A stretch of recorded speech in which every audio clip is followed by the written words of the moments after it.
Esta fiesta es para personas de cierto nivel. Tú no encajas aquí. Sal de aquí. Mi nuera escupió esas palabras delante de 110 invitados mientras me miraba de arriba abajo como si fuera basura. La puerta se cerró en mi cara segundos después con un golpe tan fuerte que sentí el aire caliente del verano golpearme la frente. Yo afuera, en el jardín que planté con mis propias manos hace 28 años. Mi hijo adentro, sin defenderme. Mis rodillas temblaban. Tengo 61 años, artritis en la cadera izquierda, y acababa de ser expulsada de mi propia casa como si fuera una vendedora ambulante, una desconocida, una molestia. Alcanzaba a escuchar la música adentro. Cumbia. La misma que Sebastián bailaba cuando era niño en la cocina, descalzo, con las medias llenas de agujeros que yo remendaba cada noche. Ahora esa música sonaba detrás de una puerta cerrada con llave. Mi llave. Bueno, ya no más.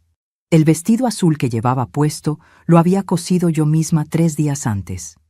Gasté 2.300 pesos en la tela porque quería verme bien para el cumpleaños de mi hijo.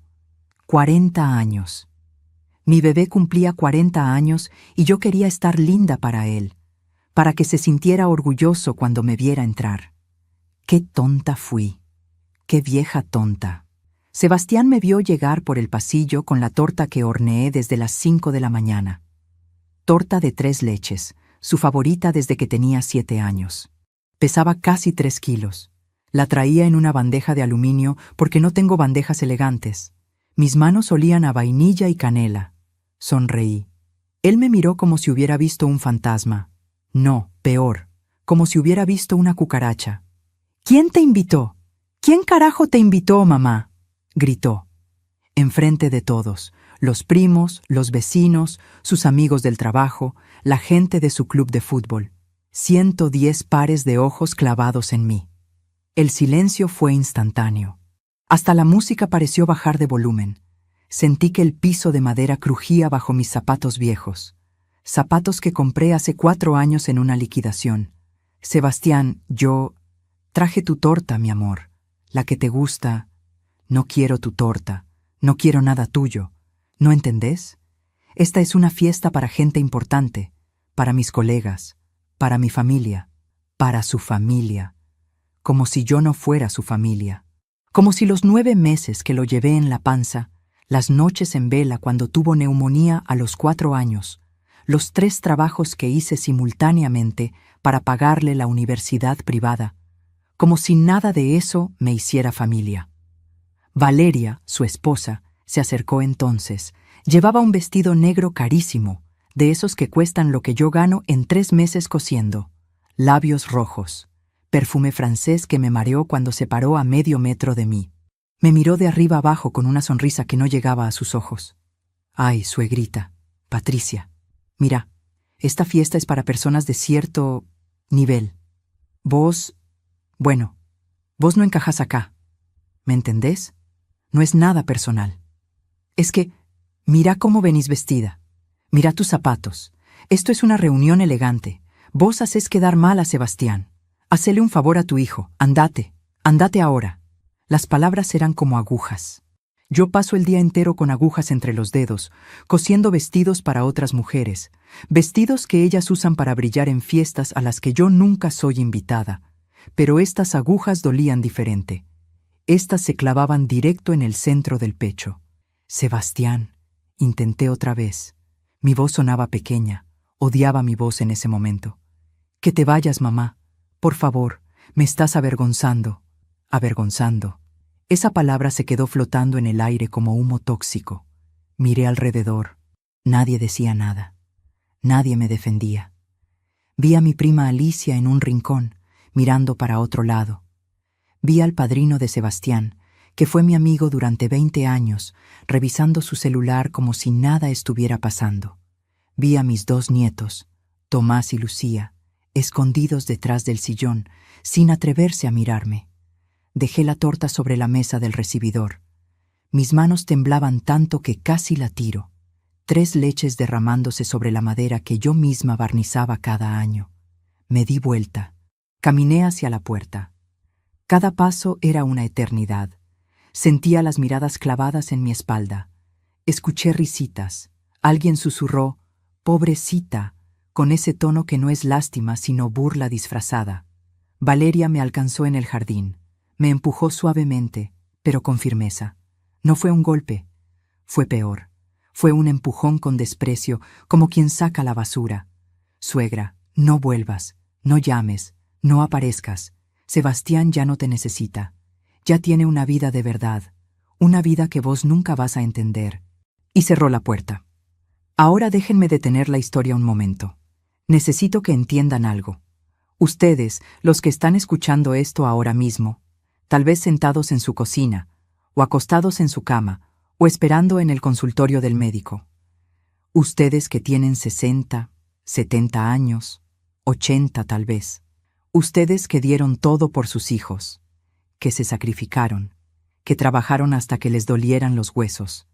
Necesito que me digan en los comentarios si alguna vez sintieron esto. Esta sensación de ser invisible, de ser un estorbo para las personas que criaste con tu propia sangre, tu propio sudor. Dejen un comentario, por favor. Díganme de dónde me están escuchando, porque necesito saber que no estoy sola en esto.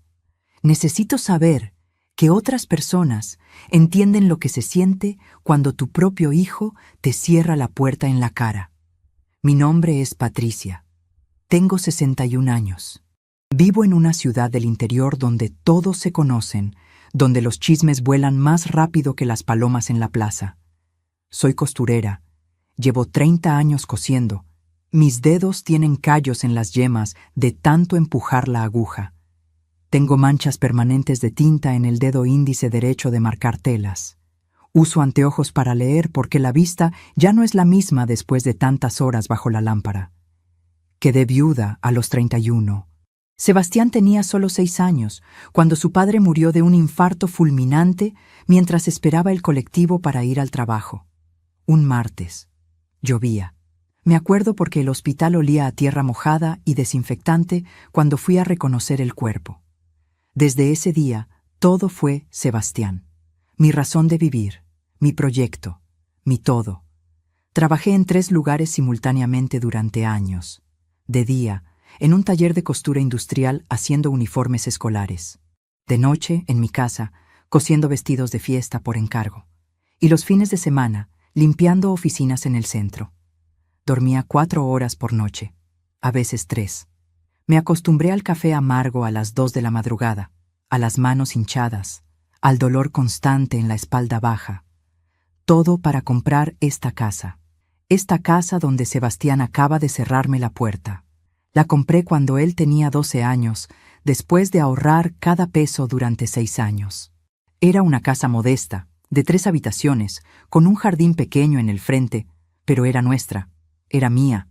La escritura decía, propiedad de Patricia Soledad Méndez. Mi nombre completo, mi esfuerzo, mi sudor convertido en ladrillos y cemento. Cuando Sebastián se casó con Valeria hace 7 años, ella dejó claro que no vivirían en una casa de pobre. Sus palabras exactas. Sebastián vino a pedirme que les regalara la casa.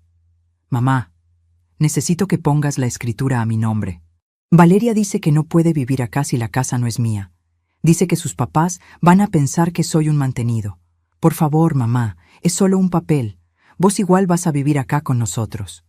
Firmé los papeles que él me puso enfrente. Bueno, firmé algunos, no todos, pero él creyó que sí. Puse la casa en proceso de transferencia legalmente, pero nunca completé el trámite final. La escritura madre, la original, siempre quedó a mi nombre. Guardé esos documentos en una caja de seguridad en el banco. No sé por qué. Intuición, tal vez. Miedo. Algo me dijo que no debía soltar todo.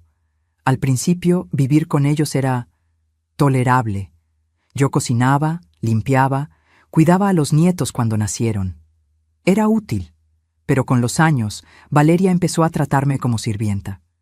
Patricia, lava estos platos. Patricia, plancha esta camisa. Patricia, no te sientes en el sillón bueno, ese es para visitas. Mi propia casa y yo no podía sentarme en el sillón. Hace un año me mudaron al cuartito de atrás, el que usábamos de depósito. 2 metros por 2 metros, una cama individual, una lámpara, nada más. Dijeron que necesitaban mi habitación para hacer un vestidor para Valeria. Un vestidor lleno de ropa que ella usa una vez y tira. Yo dormía ahí, entre cajas viejas y el olor a humedad, cosiendo hasta las 3 de la madrugada para pagar mis propios remedios, porque Sebastián decía que no podía ayudarme económicamente en este momento. Los nietos dejaron de hablarme hace meses. Valeria les decía que yo era una vieja amargada que vivía de arriba. Vivía de arriba, en mi propia casa. Ahora estoy acá, en el estacionamiento frente a mi casa, frente a la casa que yo compré. Puedo ver las luces de colores por las ventanas, escuchar la música, las risas. La fiesta sigue como si nada, como si yo nunca hubiera estado ahí, como si yo no importara. Saqué mi celular del bolso. Las manos todavía me temblaban. Marqué un número que tenía guardado hace 3 meses. Un abogado que me había ayudado con unos trámites de la escritura cuando empecé a sospechar que algo andaba mal. Doctor Ramírez, soy Patricia Méndez. Necesito que empiece el proceso, mañana mismo. Quiero que los saquen de mi casa. A todos. Sí, tengo todos los documentos. No voy a cambiar de opinión. Hágalo. Corté. Me quedé sentada en el auto prestado de mi vecina. Lloraba, pero no de tristeza. Lloraba de rabia, de humillación, de años acumulados tragándome el desprecio. Lloraba porque mi hijo, mi bebé, el niño que amamanté durante 2 años, el niño que curé de cada fiebre, que abracé en cada pesadilla, me había mirado como si fuera nada. El celular sonó. Era Sebastián. No contesté. Sonó otra vez. Otra vez. 5 llamadas seguidas. Después empezaron los mensajes. Mamá, perdón. Estaba nervioso. Vení, entrá. Pero yo sabía que era mentira. Lo hacía porque alguien le dijo que había quedado mal. No porque realmente lo sintiera. Apagué el celular. Arranqué el auto. Me fui de ahí con el vestido azul arrugado, con el rímel corrido, con el corazón hecho pedazos, pero con una decisión tomada. Una decisión que iba a cambiarlo todo. Lo que ellos no sabían es que esa puerta que me cerraron en la cara no era su puerta. Era la mía. Y yo tenía la llave verdadera. Esa noche no pude dormir. Me quedé en lo de mi vecina Rosa, que me recibió sin hacer preguntas cuando llegué con los ojos hinchados y el vestido azul todo arrugado. Me preparó tilo con miel, como hacía mi mamá cuando yo era chica. Me senté en su cocina hasta las 4 de la madrugada, mirando la taza humeante, recordando cuando Sebastián nació. Fue un parto difícil, de 22 horas. Yo tenía 21 años recién cumplidos y estaba muerta de miedo.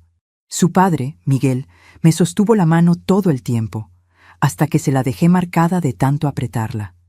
Cuando finalmente escuché ese primer llanto, cuando la enfermera puso ese bultito arrugado y mojado sobre mi pecho, sentí que el mundo entero tenía sentido. Pesaba 3 kilos 200 gramos. Tenía los ojos cerrados, las manitas apretadas en puños diminutos. Olía a vida nueva, a milagro.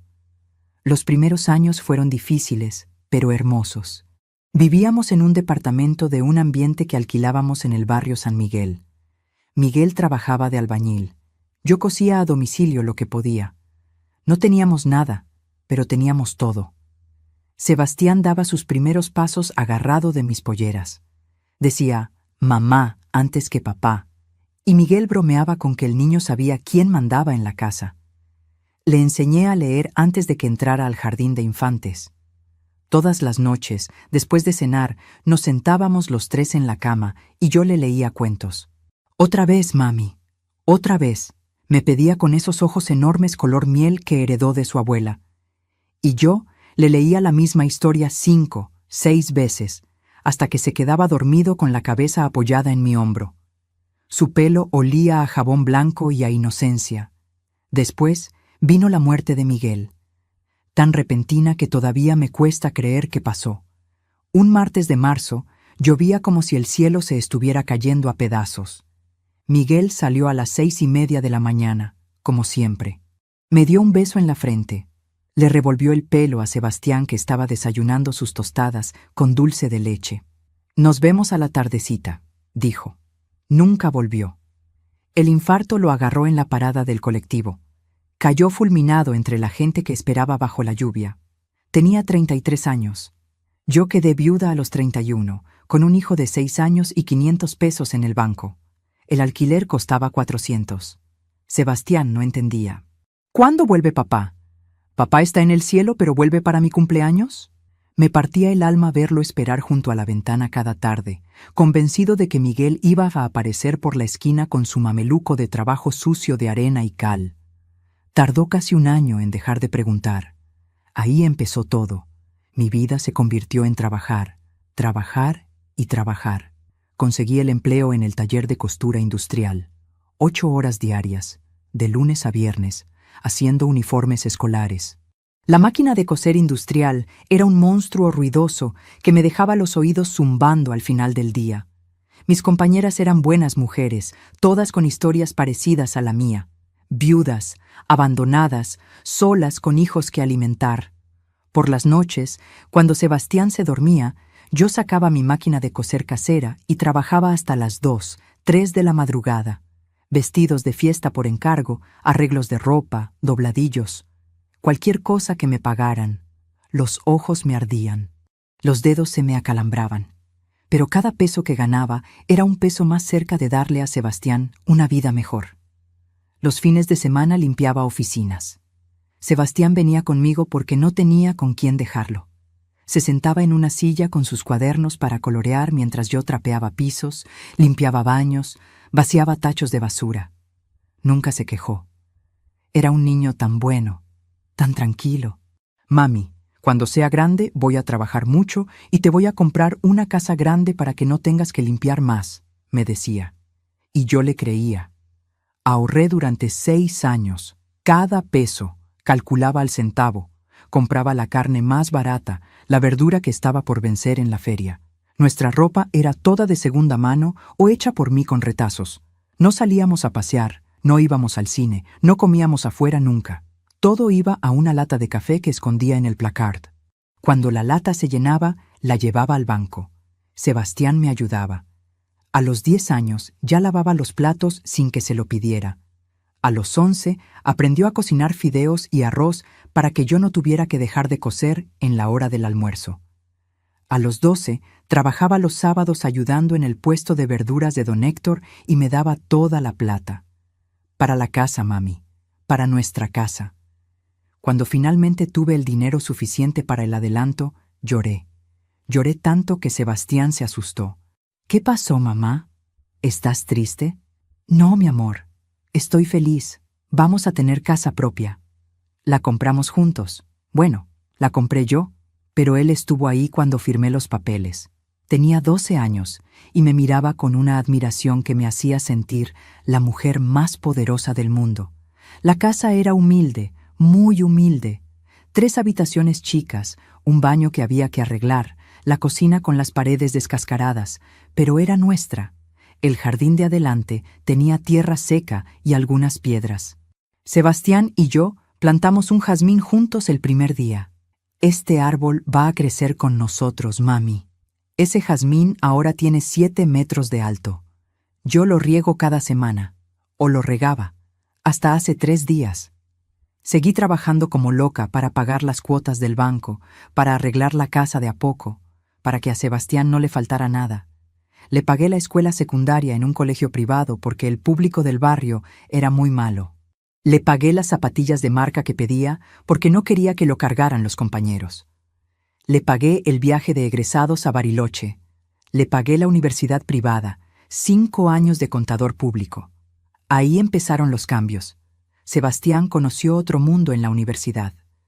Chicos de plata, de familias bien. Empezó a avergonzarse de mí. Al principio eran detalles chicos que yo trataba de no ver. Cuando venían sus amigos a estudiar, me pedía que no saliera de mi cuarto. Mamá, es que estamos concentrados, ¿entendés?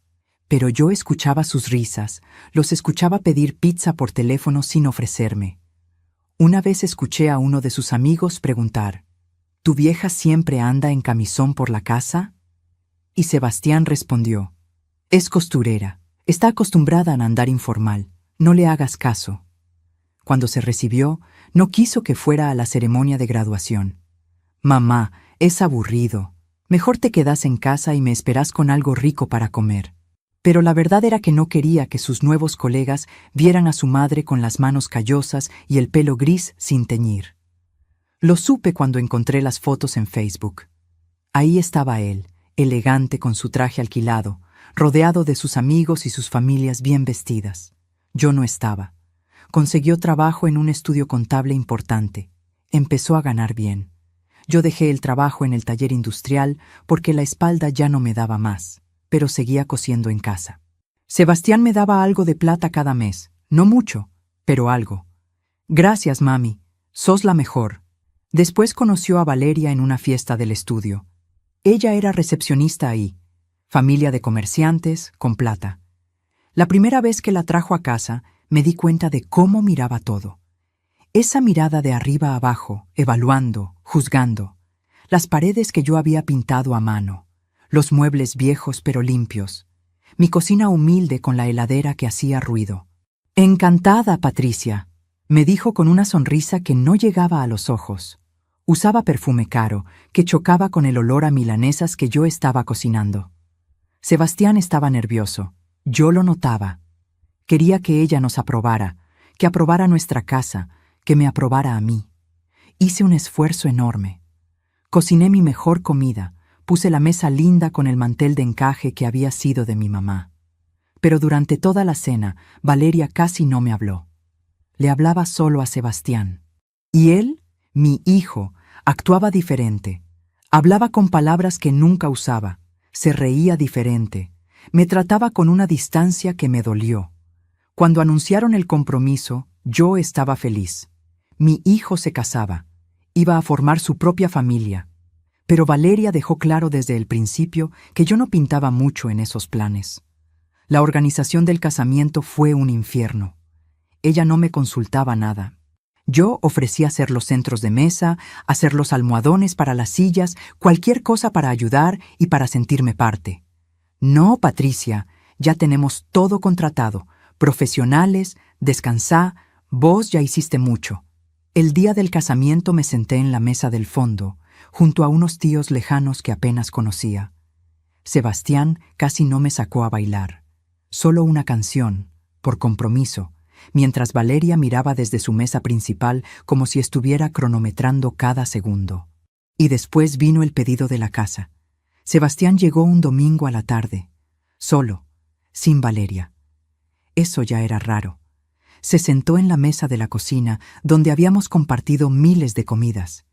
Tenía esa cara que yo conocía desde que era chico.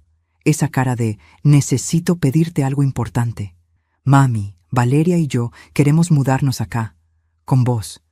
Pero ella, bueno, ella dice que necesita sentir que es su casa también. ¿Entendés? Necesito que pongas la casa a mi nombre. Es solo un papel. Vos igual vas a vivir acá, siempre. Esta es tu casa, mamá. Pero legalmente tiene que estar a mi nombre para que Valeria se sienta cómoda. Debí decir que no. Debí pararme de esa silla y decirle que no. Que esa casa era el resultado de 30 años de trabajo, de sacrificio, de noches sin dormir. Que esa casa era mi seguridad, mi único patrimonio, lo único que tenía en este mundo además de él. Pero miré sus ojos color miel y volví a ver al niño de 6 años llorando porque su papá no volvía. Volví a escucharlo decir: «Cuando sea grande te voy a comprar una casa grande, mami». Y firmé los papeles que me puso enfrente. Bueno, casi todos. Algo dentro de mí, un instinto, una vocecita, me hizo guardar la escritura original. Hice el trámite a medias. En los papeles que Sebastián vio, parecía que la casa pasaba a su nombre. Pero en el registro legal, la escritura madre seguía a mi nombre. Guardé esos documentos en una caja de seguridad del banco. Ni siquiera yo sabía bien por qué lo hacía. Solo sabía que no podía soltar todo. Se mudaron 2 meses después. Al principio fue lindo. Cenábamos juntos, yo cuidaba la casa mientras ellos trabajaban. Cuando nació Tomás, mi primer nieto, sentí que la vida valía la pena otra vez. Ese bebé me devolvió las ganas de vivir. Lo cuidaba, le cantaba las mismas canciones que le cantaba a Sebastián.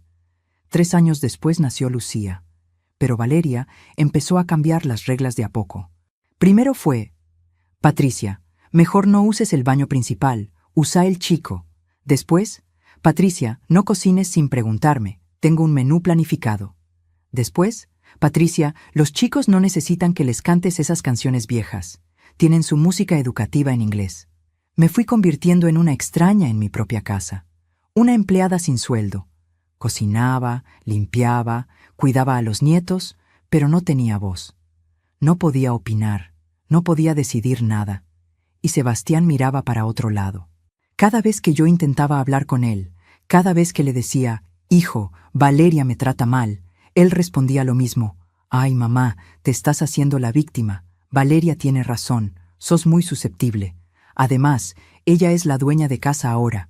Vos tenés que respetar sus reglas». La dueña de casa. En mi casa. Hace 3 meses pasó algo que debería haberme despertado antes. Yo estaba cosiendo un vestido de novia para una clienta. Un trabajo hermoso, delicado, que me iba a pagar 15,000 pesos. Lo tenía colgado en mi cuarto protegido con una funda. Valeria entró sin golpear, agarró el vestido y lo tiró sobre la cama. «Necesito este espacio para mi ropa de invierno. Tu taller de costura se muda al cuartito de atrás. Ya». «Pero Valeria, ahí no entra ni mi máquina». «No me interesa.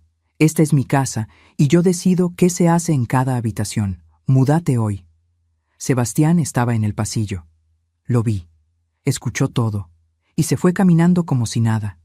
Esa noche empecé a planear. Llamé al abogado. Revisé los documentos. Y esperé el momento indicado. El momento llegó hace 3 días. En mi propia fiesta. Bueno, en la fiesta de mi hijo. En mi casa. Ahora estoy acá, en lo de Rosa, tomando el tilo frío que se me olvidó beber. Miro mi celular. 53 llamadas perdidas de Sebastián. 28 mensajes. Los leo rápido. «Mamá, perdón. Mamá, volvé. Estás exagerando todo. Valeria ya se disculpó. ¿Hasta cuándo vas a seguir con tu drama? Sos una egoísta. Después de todo lo que hicimos por vos, todo lo que hicieron por mí. Apago el teléfono. Rosa me mira desde la puerta de la cocina. ¿Vas a volver, Pato?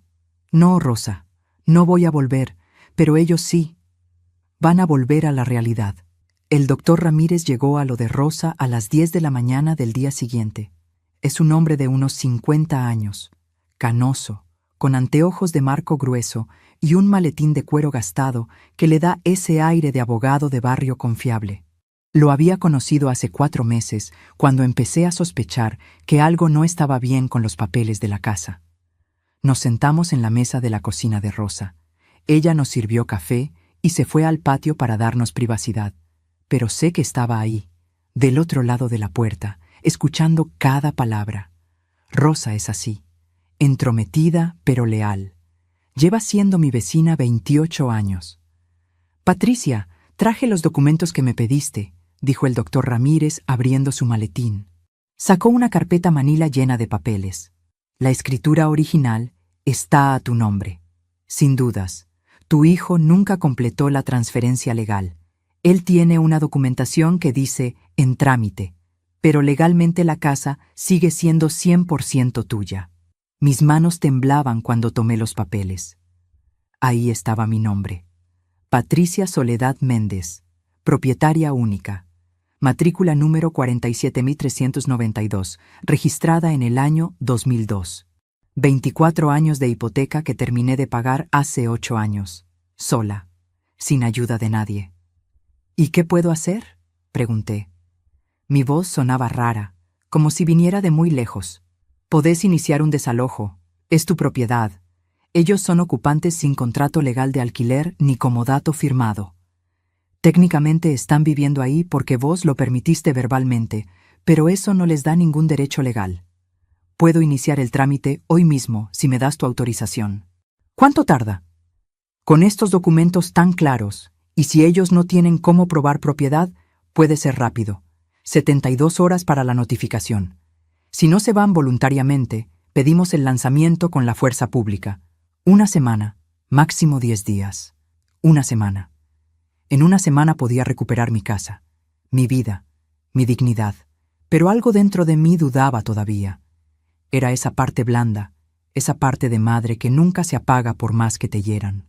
Esa voz que dice, es tu hijo, es tu sangre, dale una oportunidad más. Doctora Patricia, dijo el abogado, y me sorprendió que me llamara doctora, aunque supongo que era un modo respetuoso de dirigirse a una mujer mayor. Yo tengo que contarle algo. Ayer, después de que usted me llamó, me dio curiosidad. Investigué un poco sobre su hijo Sebastián. Tiene cuentas bancarias gordas, un auto del año pasado. Su esposa sube fotos a las redes sociales en restaurantes caros, con carteras de marca. Ellos tienen plata, Patricia. No la necesitan a usted. La usan. Esas palabras cayeron como piedras en agua quieta. La usan. No me necesitan. Me usan. Haga el trámite, dije. Y esta vez mi voz salió firme, sin temblor. Firmé los papeles que el doctor Ramírez puso frente a mí. Cada firma era un acto de guerra silenciosa, una declaración, un límite trazado con tinta azul sobre papel blanco. Cuando el abogado se fue, me quedé sentada en esa cocina ajena, mirando la taza de café que no había tocado. Rosa entró y se sentó frente a mí. ¿Lo hiciste?, preguntó. Lo hice. Bien, ya era hora, Pato, ya era hora. Pero yo todavía no lloraba. No sentía tristeza. Sentía algo más pesado, más oscuro. Sentía rabia. Una rabia que había estado guardada durante 7 años, desde el día que firmé esos papeles, desde el día que me mudaron al cuartito de atrás, desde el día que Valeria me dijo por primera vez, «Esta es mi casa ahora». Esa tarde volví caminando hasta mi casa. Necesitaba ver algo. Necesitaba confirmar algo que venía sospechando. Me paré en la vereda de enfrente, escondida detrás del árbol de la esquina. La casa se veía linda. La habían pintado hace 6 meses de un color gris moderno que yo nunca elegí. Habían cambiado las ventanas por unas de aluminio blanco. Habían puesto rejas de hierro forjado que costaban una fortuna. Valeria salió con sus bolsas de compras. Bolsas de esas tiendas elegantes del centro. Se subió a la camioneta 0 kilómetro que Sebastián había comprado hace 3 meses. Me había dicho que no tenía plata para ayudarme con mis remedios para la presión, pero tenía para una camioneta de $40,000. Los vi salir juntos 1 hora después. Sebastián con su traje caro, Valeria con un vestido que reconocí de una vidriera del shopping. Lo había visto la semana pasada cuando fui a cobrar un trabajo. Costaba $22,000. Más de lo que yo ganaba en un mes entero cosiendo. Se fueron en la camioneta. Aproveché. Tenía todavía mi juego de llaves, las que nunca me habían pedido que devolviera porque asumían que yo no me atrevería a usarlas sin permiso. Entré a mi casa por primera vez en 3 días. El silencio era espeso. Olía a ese perfume caro de Valeria mezclado con el ambientador automático que habían puesto en el recibidor. Caminé despacio, como una ladrona en mi propia casa. La sala de estar estaba impecable. Muebles nuevos que nunca había visto. Un televisor enorme en la pared. Cuadros abstractos carísimos. Nada de lo que yo había dejado. Nada mío. Habían borrado cada rastro de mí, de mi historia, de los 30 años que pasé construyendo esta casa. Fui a mi antigua habitación, la que fue mía durante 20 años. Ahora era el vestidor de Valeria.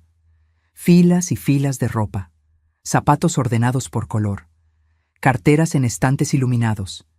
Había más ropa ahí que todo lo que yo había tenido en mi vida entera.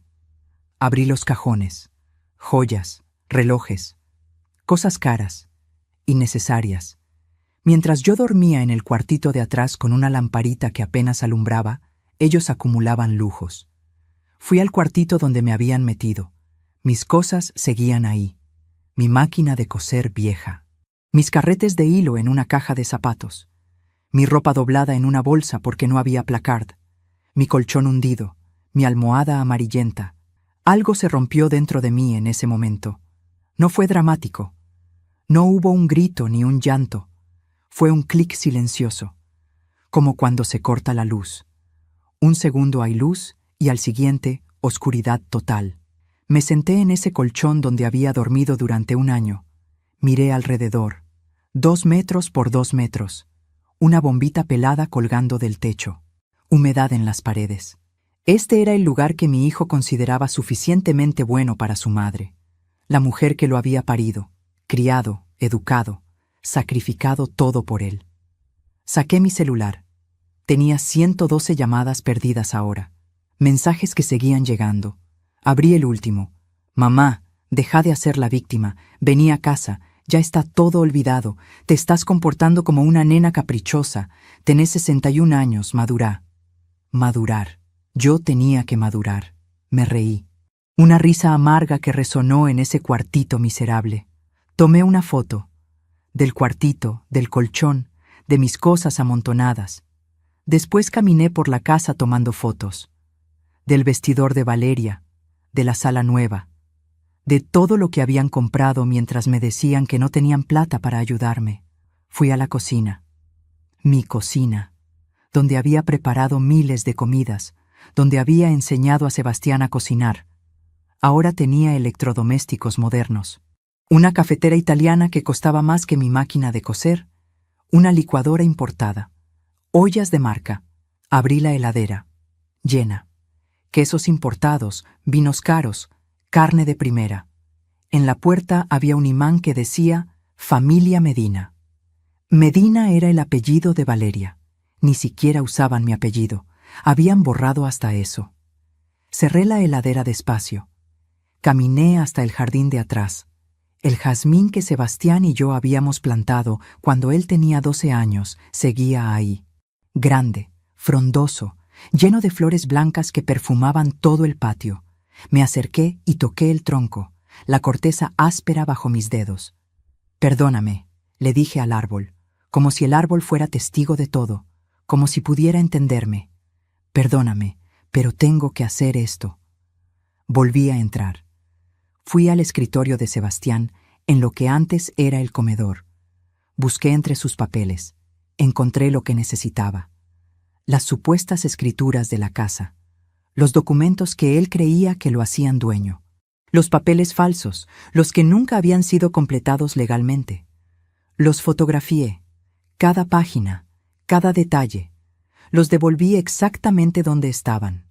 Salí de la casa como había entrado, silenciosa, invisible.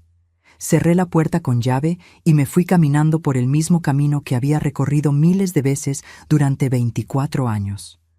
Pero esta vez era diferente. Esta vez sabía que no volvía como la Patricia sumisa, la Patricia que aguantaba, la Patricia que se tragaba el dolor con tal de no molestar. Esta vez volvía como la dueña, como la mujer que tenía el poder real, el poder legal, el poder de la verdad. Esa noche, en lo de Rosa, preparé todo. Mandé las fotos al doctor Ramírez. Le pedí que acelerara el proceso. Le dije que quería que la notificación llegara lo más pronto posible. ¿Estás segura, Patricia?, me preguntó por teléfono.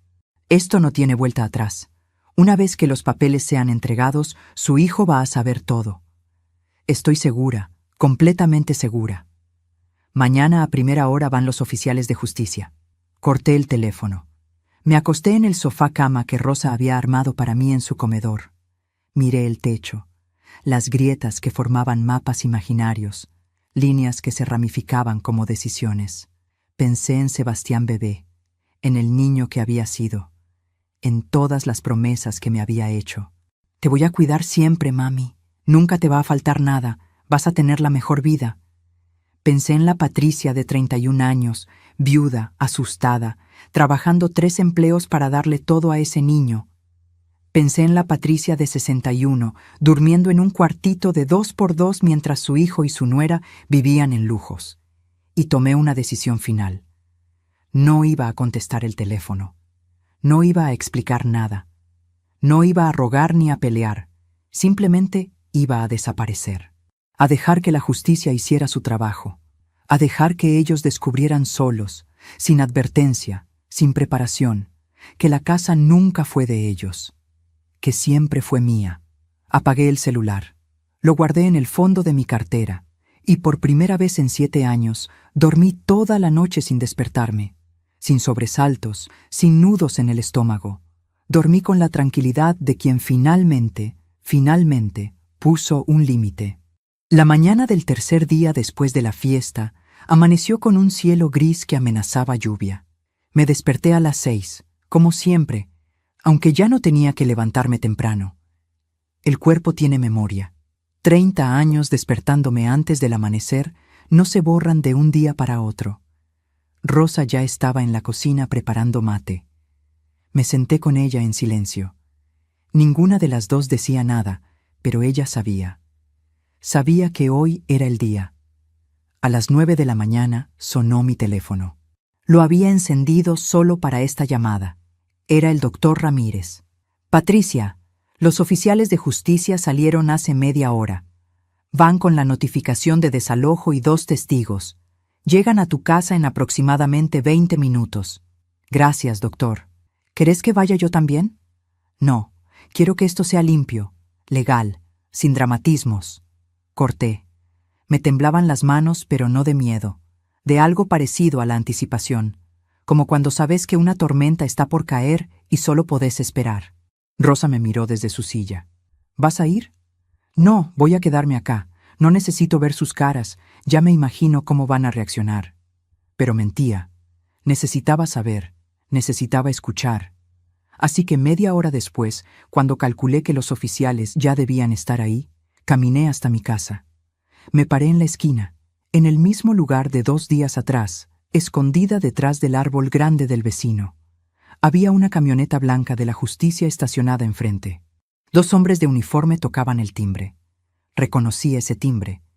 Lo había escuchado miles de veces. Un sonido agudo y metálico que siempre me ponía nerviosa. Valeria abrió la puerta.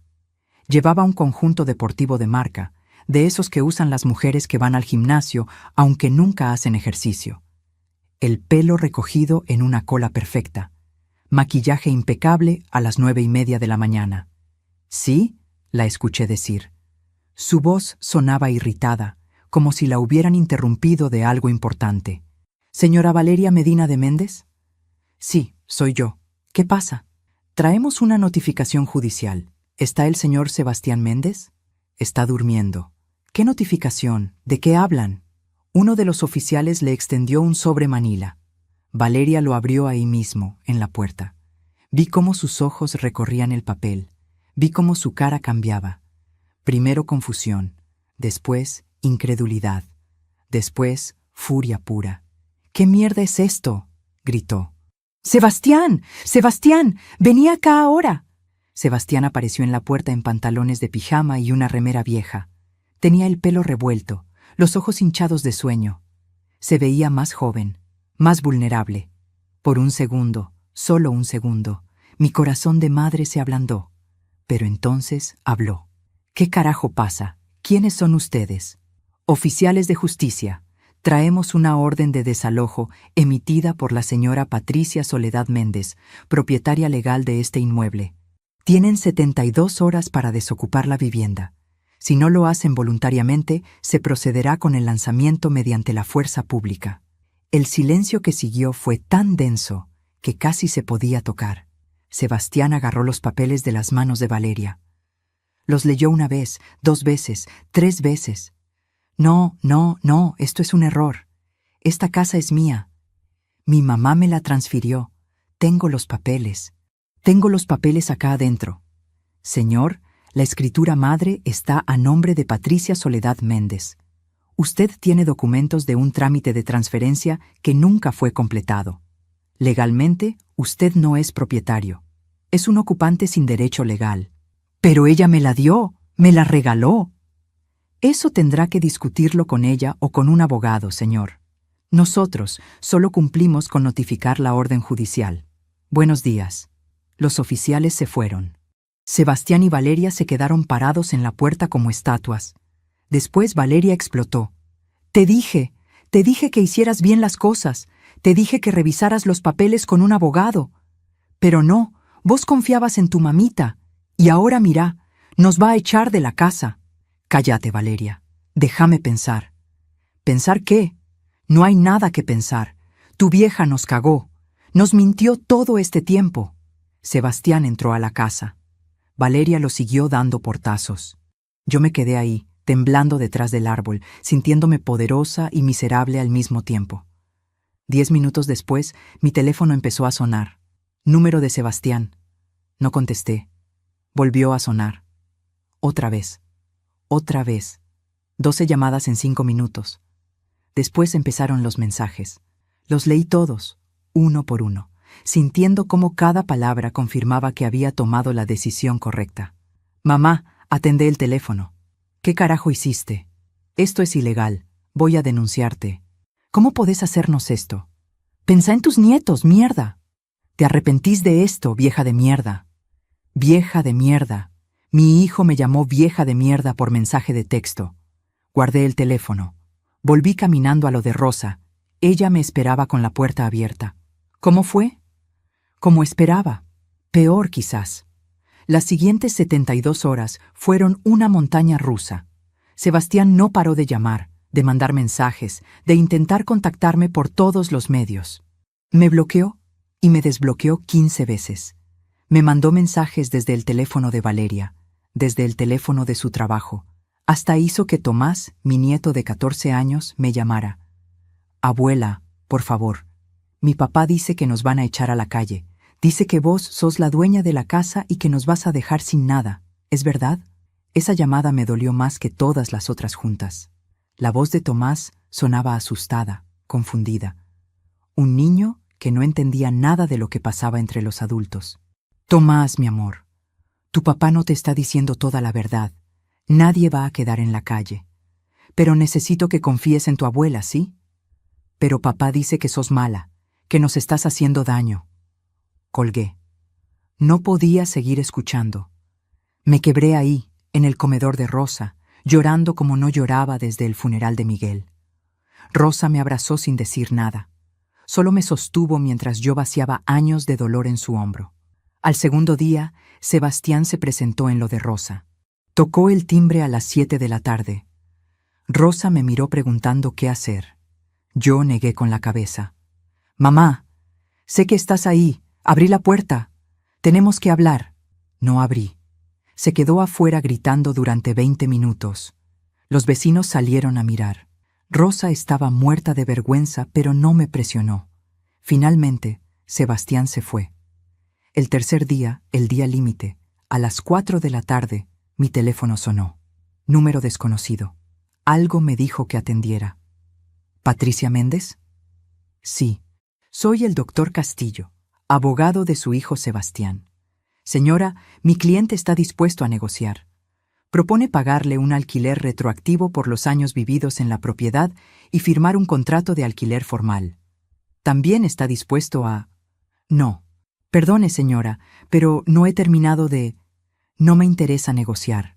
La respuesta es no. Si a las 10 de la mañana mi hijo y su familia no han desocupado mi casa, procedo con el lanzamiento. Buenos días. Corté.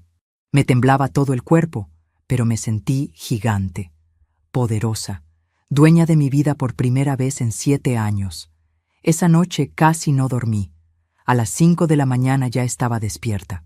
A las 7, el doctor Ramírez me llamó. Patricia, hay movimiento en tu casa, parece que están sacando cosas. A las 8 me armé de valor y fui. Necesitaba ver. Necesitaba cerrar este capítulo mirándolo a los ojos. La escena era patética y triste al mismo tiempo. Había cajas por todos lados. Una camioneta de mudanzas en la puerta. Sebastián y Valeria sacaban cosas desesperados. Ella lloraba. Él gritaba órdenes al personal de la mudanza. Mis nietos estaban sentados en el cordón de la vereda. Lucía llorando. Tomás con cara de odio puro. Me vieron. Sebastián dejó la caja que cargaba y caminó hacia mí. Pensé que me iba a gritar, a insultarme, pero hizo algo peor. Se arrodilló en el pasto. En mi pasto. Juntó las manos como rezando. Mamá, por favor, te lo pido de rodillas. No hagas esto. Somos tu familia, tu sangre. ¿Dónde vamos a ir? ¿Qué vamos a hacer? Valeria está devastada. Los chicos están aterrados. Por favor, mamá, perdónanos. Fue todo un malentendido. Yo te quiero. Te amo. Sos mi mamá. La gente del barrio se había juntado a mirar. Vecinos que me conocían de toda la vida. Algunos murmuraban, otros me miraban con lástima, otros con admiración. Doña Mercedes, que vivía 3 casas más allá, me gritó: «¡Dale, Patricia, que aprenda!». Miré a mi hijo arrodillado en el pasto, lágrimas reales corriendo por su cara. Pero yo ya no era la Patricia que se quebraba con su llanto. Había aprendido la diferencia entre arrepentimiento real y desesperación por las consecuencias. Sebastián, levántate, te estás humillando. No me importa. Haz lo que quieras conmigo, pero no nos dejes en la calle. Nadie va a quedar en la calle. Valeria tiene padres con plata. Vos tenés trabajo. Tienen autos, ahorros, joyas. Van a estar bien, mejor de lo que yo estuve nunca. Mamá, no. Ya no soy tu mamá.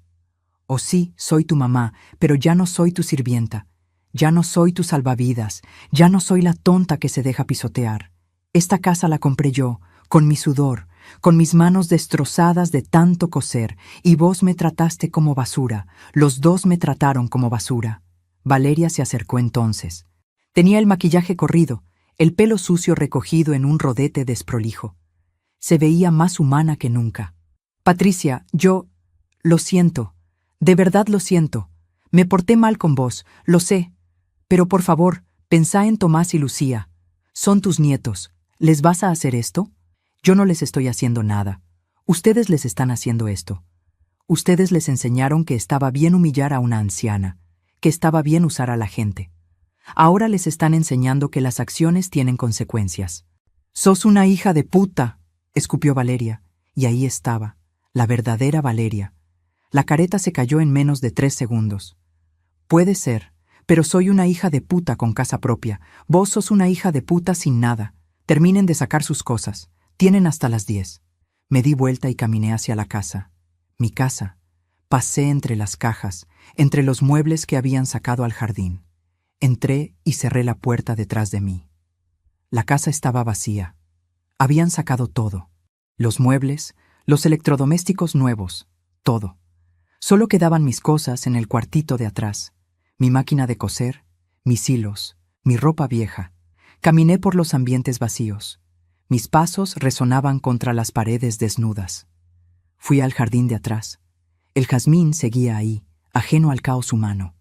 Me senté en el pasto debajo de él, y finalmente lloré, pero no de tristeza. Lloré de alivio, de libertad, de dignidad recuperada. Afuera escuchaba el ruido de la mudanza, voces, motores, cajas arrastrándose. A las 10 en punto, escuché la camioneta alejarse. Silencio. Me quedé sentada bajo el jazmín hasta que oscureció. Rosa vino a buscarme y me encontró ahí, en la oscuridad, sonriendo. ¿Estás bien, Pato? Sí, Rosa. Por primera vez en años, estoy bien. Los primeros días sola en la casa fueron extraños, casi irreales.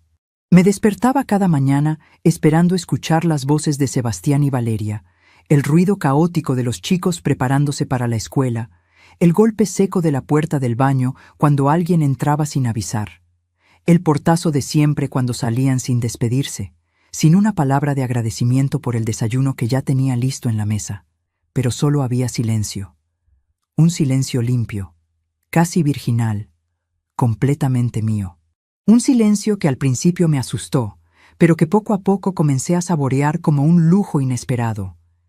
La casa estaba vacía, completamente vacía, como si un tornado hubiera pasado por ella, llevándose todo a su paso. Se habían llevado todo, hasta el último detalle. Los muebles del comedor que ellos habían comprado con su dinero, el televisor enorme de 60 pulgadas que ocupaba media pared del living, los electrodomésticos modernos de la cocina que Valeria había elegido con tanto esmero, hasta las cortinas de lino que combinaban con el sofá beige. Solo quedaban mis cosas del cuartito de atrás, ese espacio que me habían asignado como si fuera una empleada doméstica con cama adentro, y los muebles viejos que yo tenía guardados en el galponcito del fondo desde hacía años, los que ellos habían considerado demasiado feos o demasiado anticuados para estar a la vista de las visitas importantes. Rosa me ayudó a sacar esos muebles del galpón, con esa solidaridad silenciosa que solo una verdadera amiga puede ofrecer. Un sillón de 2 cuerpos tapizado en tela verde oscuro que había sido de mi mamá, el mismo donde ella se sentaba a tejer en las tardes. Una mesa de madera maciza de algarrobo que Miguel y yo compramos en un remate cuando recién nos casamos, cuando todavía creíamos en los cuentos de hadas y en los finales felices. Sillas desparejas pero sólidas, con historias talladas en cada rayón y cada marca. Una cama de 1,5 plazas con el colchón viejo pero sorprendentemente cómodo, mucho más que el colchón ortopédico carísimo que ocupaba la habitación principal. Mi heladera chica, que funcionaba perfectamente aunque tenía 20 años, haciendo ese ruidito característico que siempre me había reconfortado. Armamos la casa de nuevo entre las dos, despacio, sin apuro, como si estuviéramos curando una herida que necesitaba tiempo para sanar. Cada mueble que poníamos en su lugar era un acto de recuperación, de resistencia, de reconquista. Rosa trajo un mantel bordado a mano que había hecho su mamá, con flores azules y pájaros diminutos en las esquinas, y lo pusimos en la mesa del comedor como si fuera una bandera de victoria. Yo saqué mi vajilla vieja, la de porcelana con rosas amarillas que había guardado cuando llegaron Sebastián y Valeria con su vajilla moderna de porcelana china, esa que costaba una fortuna y que yo nunca pude usar porque no era apropiada para sus cenas elegantes. ¿Sabes qué, Pato?, dijo Rosa mientras acomodábamos las tazas en la alacena, secándose el sudor de la frente con el antebrazo. Esta casa se siente más tuya ahora, vacía, que cuando estaba llena de las cosas de ellos. Es como si pudiera respirar por primera vez. Tenía razón, una razón profunda que me llegó hasta los huesos. La casa respiraba diferente, más pausada, más tranquila. Como si también ella hubiera estado aguantando la respiración todos estos años, conteniendo un grito, y finalmente pudiera exhalar. Las habitaciones parecían más grandes, el aire circulaba mejor. Hasta la luz del sol entraba distinto por las ventanas. El barrio entero se enteró de lo que había pasado en menos de 24 horas. Es un barrio chico, de esos donde todos conocen la vida de todos, donde los chismes viajan más rápido que el viento, y cada ventana esconde una mirada curiosa. Algunos vecinos me miraban con lástima cuando me cruzaba en la panadería o en el almacén de la esquina, como si hubiera perdido una batalla importante. Otros con admiración disimulada, con esa mezcla de respeto y asombro que se le tiene a quien hace lo que uno nunca se atrevería. Doña Mercedes vino a tocar el timbre al tercer día, cargando una bolsa de papel madera con facturas todavía tibias. «Patricia, traje facturas de la panadería nueva. ¿Puedo pasar?» Nos sentamos en mi mesa de madera maciza, esa que ahora ocupaba el centro del comedor con una dignidad que antes no tenía permitido mostrar. Comimos facturas con mate cocido porque todavía no había comprado café, y me di cuenta de que no lo extrañaba. Doña Mercedes tiene 73 años, es viuda hace 15 y vive sola en una casa demasiado grande para ella, llena de recuerdos que pesan más que los muebles. «Hiciste bien», me dijo sin preámbulos, con esa franqueza que solo dan los años y la experiencia. Mi hijo también me trata como sirvienta cuando viene de visita con su familia. Me dice dónde tengo que sentarme en mi propia casa, en el sillón que compré con mi plata. ¿Qué tengo que cocinar? Como si mis platos no fueran suficientemente buenos. ¿Cómo tengo que vestirme cuando vienen sus amigos, porque mis vestidos son de vieja? Pero yo no tengo tu coraje, Pato. Yo me aguanto porque tengo miedo de quedarme más sola todavía, de morir sola, sin nadie que me encuentre. Le apreté la mano con fuerza, sintiendo la conexión entre dos mujeres que habían dado demasiado y recibido muy poco. Sus dedos eran huesudos, fríos a pesar del calor del mate. Dedos de mujer mayor que había trabajado toda la vida, que había levantado familias enteras con esas manos ahora arrugadas y manchadas. No es coraje, Mercedes. Es cansancio. Me cansé de ser invisible en mi propia casa. Me cansé de pedir permiso para existir. La noticia llegó hasta la familia extendida con la velocidad de un incendio en pastizal seco. Mi prima Alicia, la que estuvo en la fiesta de cumpleaños y no dijo nada cuando me humillaron públicamente, Me llamó una semana después con ese tono entre escandalizado y curioso que tanto me molestaba. Patricia, ¿es verdad que echaste a Sebastián de la casa? ¿Que los dejaste en la calle? No lo eché. Recuperé lo que era mío. La casa está a mi nombre. Siempre estuvo a mi nombre. Pero es tu hijo, tu sangre. ¿Cómo pudiste hacer algo así? ¿Qué va a decir la gente? Pregúntale a tu hijo qué haría si vos lo criaras sola, trabajando como una mula, le dieras todo y después te tratara como basura. Pregúntale. Colgó ofendida, con un bufido indignado que pude escuchar incluso antes de que cortara. No volvió a llamar. Me dio igual, menos que igual. Había perdido a un hijo. Perder a una prima hipócrita que nunca había estado realmente presente no me hacía mella. Pero hubo sorpresas también, sorpresas que me devolvieron algo de fe en la humanidad. Mi amiga Norma, con quien trabajé años en el taller de costura cuando todavía teníamos 30 años y sueños intactos, vino a visitarme con una bolsa llena de cosas. Azúcar, yerba, fideos, arroz, café, galletitas, una barra de chocolate. Sé que estás empezando de nuevo, Pato. Sé lo que es eso. No es limosna, no te ofendas. Es apoyo, solidaridad entre mujeres. Todas las del taller estamos orgullosas de vos. Sos nuestra heroína. Lloramos juntas en mi cocina vacía, abrazadas como dos náufragas que se encuentran en medio del océano. Norma me contó que su hija también la maltrataba emocionalmente, con esa crueldad sutil que no deja marcas visibles, pero que duele más que cualquier golpe, que le hacía sentir que era una carga, un estorbo, un mueble viejo que hay que tolerar, que le decía que hablaba demasiado, que sus historias eran aburridas y repetitivas, que sus amigas no podían venir a la casa porque molestaban y hacían ruido. Vos me diste fuerzas, Pato. Vos me diste el ejemplo que necesitaba. La semana que viene me mudo a un departamentito. Chico, apenas 30 metros cuadrados, pero mío. No voy a seguir aguantando. No voy a morir en esa casa sintiendo que sobro. Me di cuenta entonces de algo poderoso, casi mágico. Mi historia estaba inspirando a otras mujeres de mi edad a poner límites, a recuperar su voz, a reclamar su dignidad. Mujeres que habían pasado décadas siendo madres abnegadas, esposas sumisas, abuelas disponibles. Eso me daba una fuerza que no sabía que tenía, una fuerza que venía de muy adentro. Retomé mi trabajo de costura con más ganas que nunca, con un entusiasmo que había olvidado que existía. Coloqué mi máquina Singer en lo que antes era el comedor, justo frente a la ventana. La habitación tenía buena luz natural que entraba generosa por las mañanas. Puse un cartel hecho a mano en la ventana. Costurera, arreglos y confección, precios justos, trabajo garantizado. Los pedidos empezaron a llegar casi de inmediato. Primero fueron las clientas de siempre, las que me conocían desde hacía años. Después vecinas nuevas que habían oído hablar de mí. Después amigas de amigas. Y luego desconocidas que venían de otros barrios.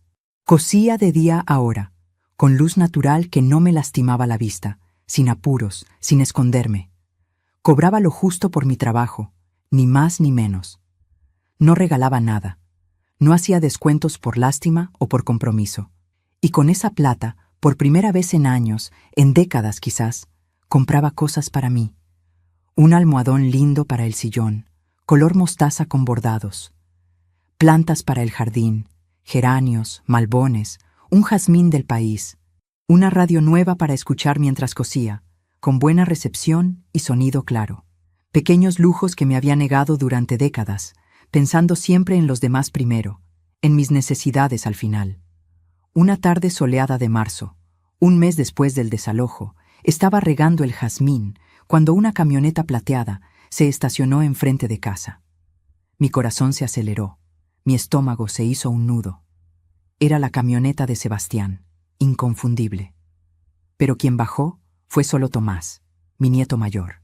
Tenía 14 años, pero se veía más grande, más serio, con esa tristeza en los ojos que no debería tener un chico de su edad. Caminó despacio hasta la puerta del jardín, arrastrando un poco los pies, con las manos en los bolsillos del jean.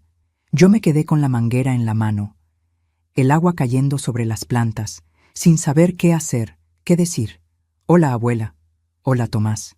Mi voz sonó más temblorosa de lo que hubiera querido. ¿Puedo pasar? Asentí, incapaz de articular palabra. Cerré la canilla del agua con manos que me temblaban ligeramente. Entramos a la casa. Él miró alrededor, sorprendido por el vacío, por los muebles viejos que ahora ocupaban el espacio, tan diferentes a los que recordaba. ¿Querés algo de tomar? Tengo jugo de naranja, mate cocido, agua fresca. Jugo está bien, gracias. Le serví jugo en un vaso despotillado de los que había rescatado del fondo de la alacena. Nos sentamos a la mesa, uno frente al otro. El silencio era incómodo, pesado, lleno de cosas no dichas. Papá no sabe que vine, dijo finalmente, mirando su vaso. Nos mudamos a un departamento chico en la zona norte. Mamá llora todo el tiempo, casi todos los días. Papá está enojado siempre, grita por cualquier cosa. Lucía no quiere ir a la escuela porque sus amigas se enteraron que nos echaron de la casa y se burlan de ella. Cada palabra era una puñalada en mi corazón, un dolor agudo y preciso. Pero no podía dejarme quebrar. No ahora. No después de llegar tan lejos. ¿Y vos? ¿Cómo estás vos, mi amor? Se encogió de hombros. Típico de adolescente que no sabe cómo procesar sus emociones. No sé. Confundido, supongo. Al principio estaba re enojado con vos. Pensaba que eras mala, cruel, que nos habías hecho esto por venganza. Pero después, hace como una semana, escuché a papá y mamá hablando en su cuarto. No querían que los oyera. Decían cosas, sobre cómo te trataban, sobre la plata que tienen guardada en el banco pero que no querían gastar en ayudarte, sobre cómo te usaron. Y me di cuenta de que nunca te pregunté cómo estabas vos. Nadie te preguntó, ni una vez. Las lágrimas me quemaban detrás de los ojos como brasas, pero no las dejé salir. No todavía. No es tu culpa, Tomás. Vos sos un niño todavía. Los adultos somos responsables de nuestras decisiones, de nuestras acciones. Pero yo tengo 14. No soy tan chico. Debería haberme dado cuenta. Debería haber dicho algo cuando mamá te gritaba o cuando papá te ignoraba. Siento que te hayan tratado mal, abuela. Siento mucho no haber dicho nada. Siento haber sido parte del problema. Esa disculpa, viniendo de un nieto de 14 años que apenas estaba empezando a entender el mundo, valía más que 1000 disculpas de Sebastián, más que cualquier cosa que mi hijo pudiera decir. Gracias, mi amor. No sabes cuánto significa eso para mí. Me hace sentir que no todo está perdido. Tomás se quedó 1 hora, quizás un poco más. Me contó del colegio, de sus amigos, de un juego de computadora que estaba jugando, de la chica que le gustaba. Hablamos como hacía años no hablábamos, como cuando era chico y venía a contarme sus secretos. Cuando se fue, me abrazó fuerte, con esos brazos que ya eran de hombre joven. ¿Puedo venir a visitarte a veces? Sin decirle a papá. Él no me dejaría. Podés venir cuando quieras. Siempre vas a ser bienvenido. Esta es tu casa también. Ver la camioneta alejarse me dolió profundamente, un dolor sordo en el pecho. Pero era un dolor diferente al que había sentido antes. Un dolor con esperanza adentro, con la posibilidad de un futuro mejor. Los meses pasaron con esa lentitud característica del tiempo que sana. Me enteré por los chismes del barrio, por esas conversaciones de vereda y almacén, que Sebastián y Valeria estaban teniendo problemas económicos serios. El departamento que alquilaban en la zona norte costaba el doble de lo que esperaban, casi el triple de lo que hubieran gastado quedándose en mi casa. Valeria había tenido que vender sus carteras de marca, sus joyas importadas, hasta el reloj caro que Sebastián le había regalado en su aniversario. Sebastián trabajaba horas extras, doble turno a veces, pero el sueldo no alcanzaba para mantener el estilo de vida al que se habían acostumbrado, esa vida de apariencias y lujos que siempre fue más importante que el respeto. Un día, Rosa me contó que había visto a Valeria en el supermercado comprando marcas baratas, las mismas que yo compraba, esas que antes miraba con desprecio. Sentí una satisfacción pequeña, mezquina quizás, pero real y honesta. No era alegría por su desgracia, era satisfacción por tener razón, por haber sabido siempre que ese castillo de naipes se iba a derrumbar. Sebastián intentó contactarme varias veces más a lo largo de esos meses.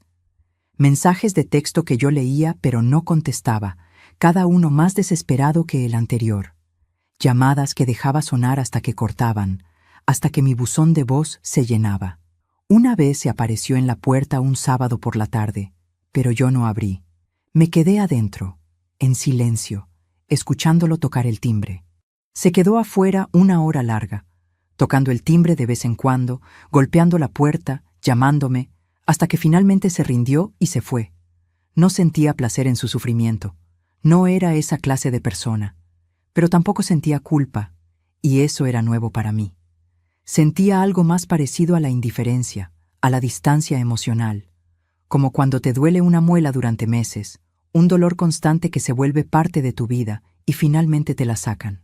Al principio extrañas el dolor porque estabas acostumbrada a él, porque era tu compañero constante, pero después te das cuenta de lo liberador que es vivir sin ese peso, sin esa molestia perpetua. 6 meses después del desalojo, en pleno septiembre, la casa ya no se veía vacía para nada. Se veía austera, simple, minimalista incluso, pero llena de paz, de silencio elegido, de libertad. Había comprado algunas cosas de a poco, con mi plata ganada cosiendo. Una pava eléctrica que me facilitaba la vida. Sábanas nuevas de algodón que olían a limpio. Toallas suaves que olían a limpio y no a humedad acumulada. Cuadros baratos pero lindos que elegí yo misma en la feria del parque, sin consultar con nadie, sin pedir opinión. Norma venía a visitarme los jueves religiosamente, como un ritual sagrado. Tomábamos mate en el jardín, bajo el jazmín que ahora estaba florecido y perfumaba todo. Doña Mercedes venía los martes y cocinábamos juntas, intercambiando recetas y secretos. Rosa seguía siendo mi vecina inseparable, mi hermana elegida. Teníamos nuestra rutina reconfortante, nuestras charlas profundas, nuestras risas espontáneas que nos doblaban en dos. Una tarde fresca de otoño, estaba cosiendo un vestido de fiesta cuando tocaron la puerta. Era una mujer de unos 50 años, quizás menos, con una niña tímida de la mano. ¿Usted es Patricia, la costurera del cartel? Sí, soy yo. Pasen, por favor. Me llamo Andrea. Vivo 3 cuadras para allá, en la Casa Celeste. Me dijeron las vecinas que usted cose lindo y cobra justo. Necesito que le haga un vestido a mi hija para la fiesta de 15 de la prima. No tengo mucho presupuesto, pero quiero que esté linda. Pasaron al comedor donde tenía instalado mi taller. La niña era tímida, de ojos grandes color miel y sonrisa dulce que aparecía de vez en cuando. Le tomé las medidas con cuidado, anotando cada número en mi libretita. Hablamos de telas, de colores, de diseños posibles. Andrea me contaba mientras tanto que era madre soltera, que trabajaba limpiando casas de lunes a sábado, que no tenía mucha plata, pero quería que su hija estuviera linda, que se sintiera especial. No se preocupe, Andrea, le voy a hacer un vestido hermoso a su nena y le voy a cobrar lo justo, sin trucos, sin sorpresas. Le doy mi palabra. Cuando se fueron, me quedé sentada en mi sillón verde, pensando. Yo era esa mujer hace tantos años, esa madre sola, trabajadora, que hacía milagros con lo poco que tenía. Esa mujer que sacrificaba todo por sus hijos. Y ahora estaba del otro lado, en posición de ayudar, ayudando a otra madre como yo, otra mujer que luchaba sola. Esa noche me senté en mi sillón verde, el de mi mamá que todavía guardaba su forma, con una taza de té caliente entre las manos.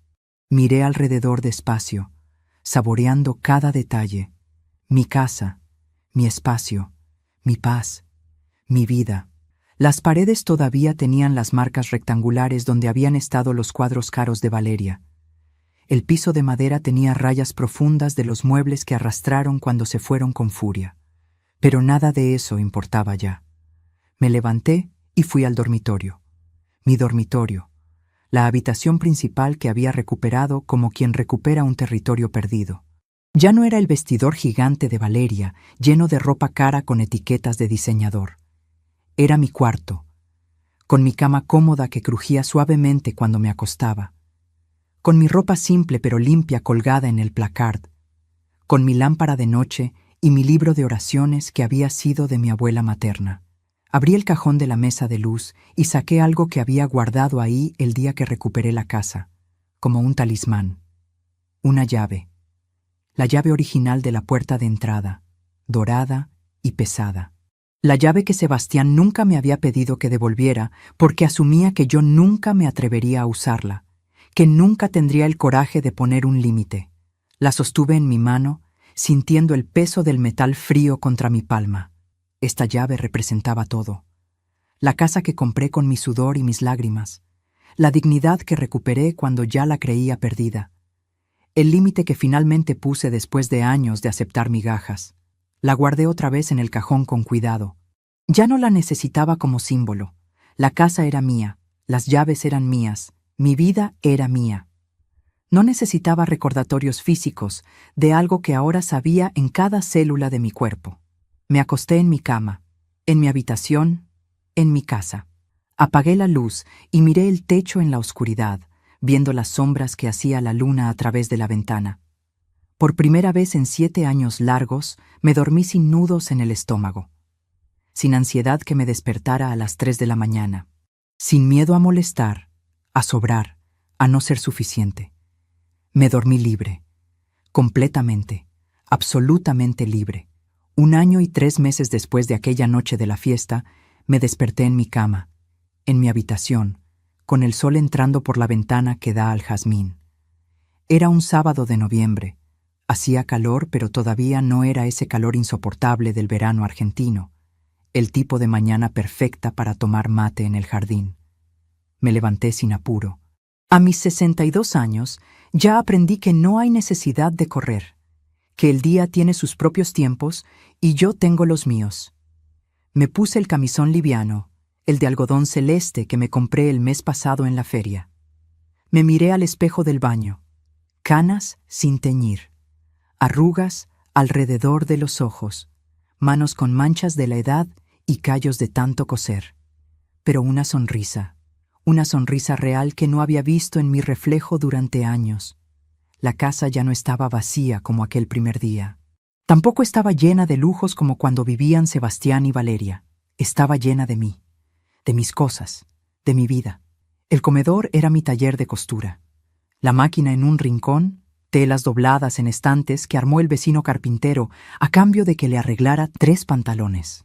La habitación que fue de Sebastián cuando era niño ahora era mi biblioteca. Libros viejos en cajas de madera. Una silla cómoda junto a la ventana donde me sentaba a leer las tardes de lluvia. Preparé mate en la cocina.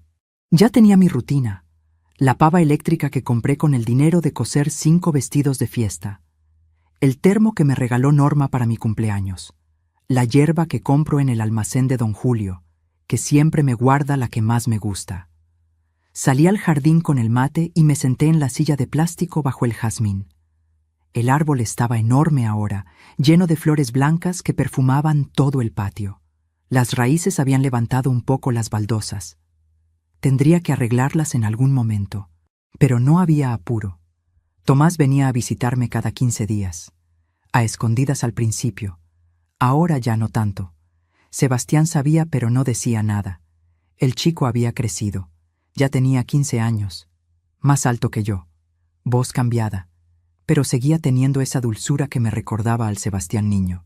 La semana pasada me había contado que Valeria y Sebastián se estaban separando. Que discutían todo el tiempo. Que ella lo culpaba por haber perdido la casa grande. Que él trabajaba 2 empleos para pagar las deudas que habían acumulado, manteniendo un estilo de vida que no podían sostener. ¿Estás triste, abuela?, me había preguntado Tomás. No, mi amor, estoy en paz. Y era verdad. No sentía alegría por su desgracia, pero tampoco sentía culpa. Sentía esa paz que viene de saber que hiciste lo correcto, que pusiste límites, que te respetaste a vos misma cuando nadie más te respetaba. Estaba tomando el 3er mate cuando escuché el timbre. No esperaba a nadie. Los sábados por la mañana generalmente estaba sola hasta que venía Rosa al mediodía. Me levanté despacio, con esa precaución que una desarrolla cuando vive sola y tiene más de 60. Abrí la puerta. Era Sebastián. Hacía 1 año y 3 meses que no lo veía en persona. Se veía más viejo, más cansado. Tenía ojeras profundas, el pelo con algunas canas que antes no tenía, más delgado, la ropa arrugada, como si hubiera dormido con ella puesta. Nos quedamos mirando durante segundos que parecieron horas. «¡Hola, mamá!» «Sebastián, ¿puedo pasar?» Todo mi ser gritaba que no, que cerrara la puerta, que no dejara entrar otra vez el dolor. Pero había algo en sus ojos, algo diferente. No era la desesperación de aquella vez. No era la manipulación. Era algo parecido a la vergüenza real. «Pasa». Entramos a la cocina. Le ofrecí mate, pero negó con la cabeza. Se sentó en una de las sillas desparejas. Yo me quedé parada, apoyada contra la mesada, manteniendo la distancia. «¿La casa se ve bien?», dijo mirando alrededor. «Tranquila». No respondí. Esperé. Si había venido a decirme algo, que lo dijera. «Tomás me contó que viene a visitarte».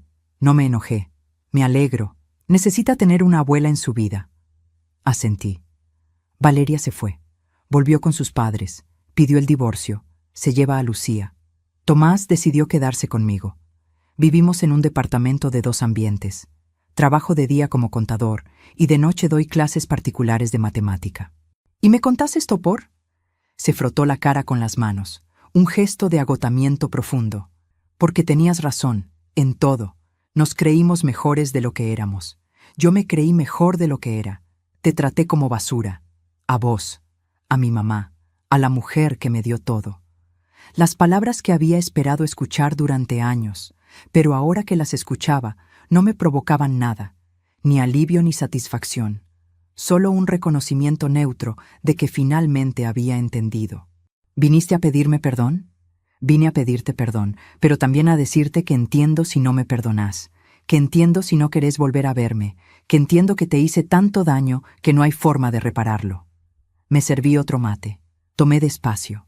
Él esperaba, ansioso, nervioso, como un niño esperando el veredicto de un maestro. «No te voy a decir que está todo bien, Sebastián, porque no está todo bien.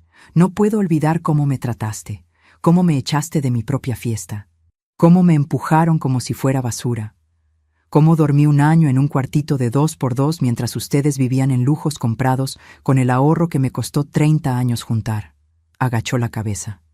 Vi una lágrima caer sobre la mesa. Lo sé todo, y me odio por eso. Me odio, mamá. No te odio, Sebastián, ya no, pero tampoco puedo volver a ser la mamá que fui, esa mamá que se dejaba pisotear, que regalaba todo, que se hacía chiquita para que vos te sintieras grande. Esa mamá se murió el día que cerré mi teléfono después de que me insultaras por mensaje. No quiero que seas esa mamá. Quiero conocer a esta mamá, la mamá que pone límites, que se respeta, que no tiene miedo.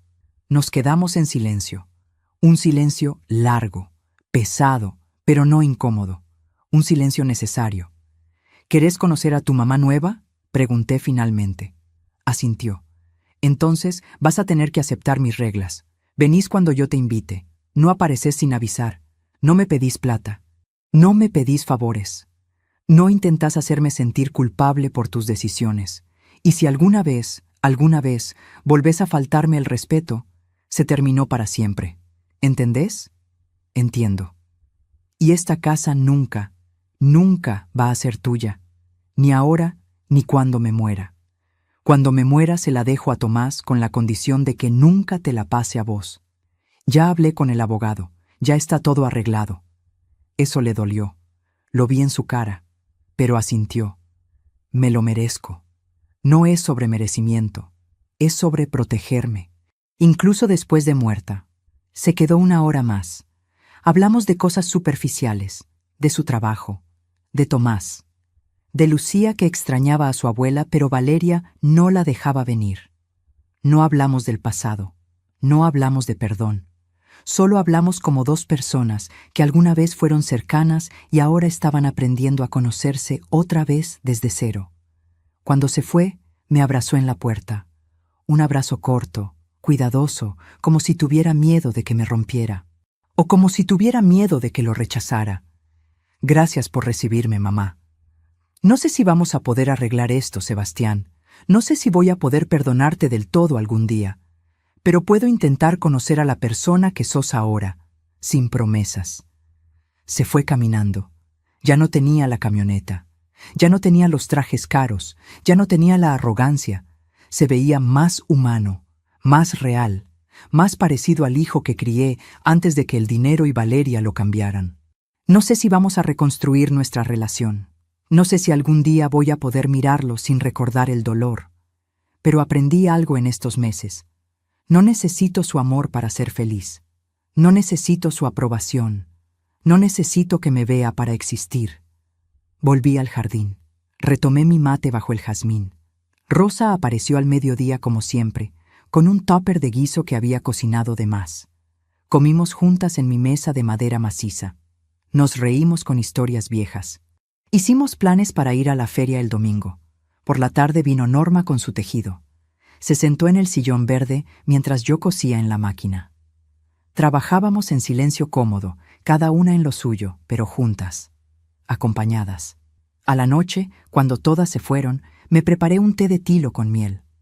Me senté en el sillón con una manta sobre las piernas, aunque no hacía tanto frío. Miré mi casa, mi pequeño reino recuperado. No era perfecta. Las paredes necesitaban pintura. El piso crujía en algunos lugares. La canilla de la cocina goteaba. Pero era mía. Y entendí algo fundamental, algo que todas las mujeres de mi edad, de nuestra edad, necesitamos entender. No somos viejas inútiles, no somos cargas, no somos estorbos.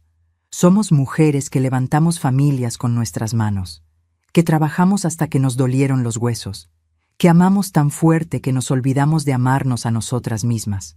Pero nunca es tarde para poner límites, para decir basta, para recuperar lo que es nuestro, para vivir el resto de nuestros años con dignidad, con paz, con respeto propio. Si estás escuchando esto y tenés 60, 70, 80 años, si tenés hijos que te tratan mal, nietos que te ignoran, familias que te usan, quiero que sepas algo. No estás sola, no sos la única, y no es egoísmo cuidarte, no es maldad poner límites. No sos mala madre, mala abuela, mala persona por exigir respeto. Esta historia que les conté es mía, pero podría ser la tuya. Podría ser la de tu vecina, tu hermana, tu amiga. ¿Cuántas mujeres mayores están ahora mismo durmiendo en cuartitos oscuros mientras sus hijos viven en lujos en las casas que ellas construyeron? ¿Cuántas están aguantando humillaciones porque tienen miedo de quedarse solas? ¿Cuántas se están tragando el dolor para no molestar? Si esta historia te tocó el corazón, si te viste reflejada en algo de lo que conté, haceme un favor. Deja un comentario. Contame tu historia. Contame de dónde me estás escuchando. Contame si alguna vez pusiste límites o si todavía estás juntando el coraje para hacerlo. Dale me gusta a este video si sentiste que hablaba de vos, de tu vida, de tu dolor. Suscríbete al canal porque voy a seguir contando historias como esta. Historias de personas mayores que recuperaron su dignidad, que aprendieron a decir no, que eligieron vivir sus últimos años en paz en lugar de en sumisión. Y por favor, compartí este video. Compartilo con esa amiga que está sufriendo, con esa vecina que aguanta maltratos, con esa hermana que se olvidó de que merece respeto, porque a veces necesitamos escuchar la historia de otra persona para darnos cuenta de que nosotros también podemos cambiar nuestra propia historia. Yo soy Patricia. Tengo 62 años. Vivo sola en la casa que compré con mi sudor. Duermo en paz, como cuando tengo hambre. Coso cuando quiero. Veo a quien quiero ver. Y ya no le pido permiso a nadie para existir. Y si yo pude, vos también podés. No importa tu edad. No importa cuánto tiempo hayas aguantado. Nunca es tarde para recuperar tu vida, para poner límites, para vivir con dignidad. Porque al final del día, cuando apagas la luz y te quedas sola con vos misma, la única persona que tiene que estar en paz con tus decisiones sos vos, no tus hijos, no tu familia, vos. Y esa paz no tiene precio. Esa paz vale más que cualquier casa, cualquier relación, cualquier aprobación. Esa paz es tuya y nadie, Nadie tiene derecho a quitártela. Gracias por escuchar mi historia. Gracias por llegar hasta acá. Ahora contame la tuya. Te leo en los comentarios. Nos vemos en el próximo video. Cuídense mucho. Ustedes valen, ustedes importan, ustedes merecen respeto. Siempre.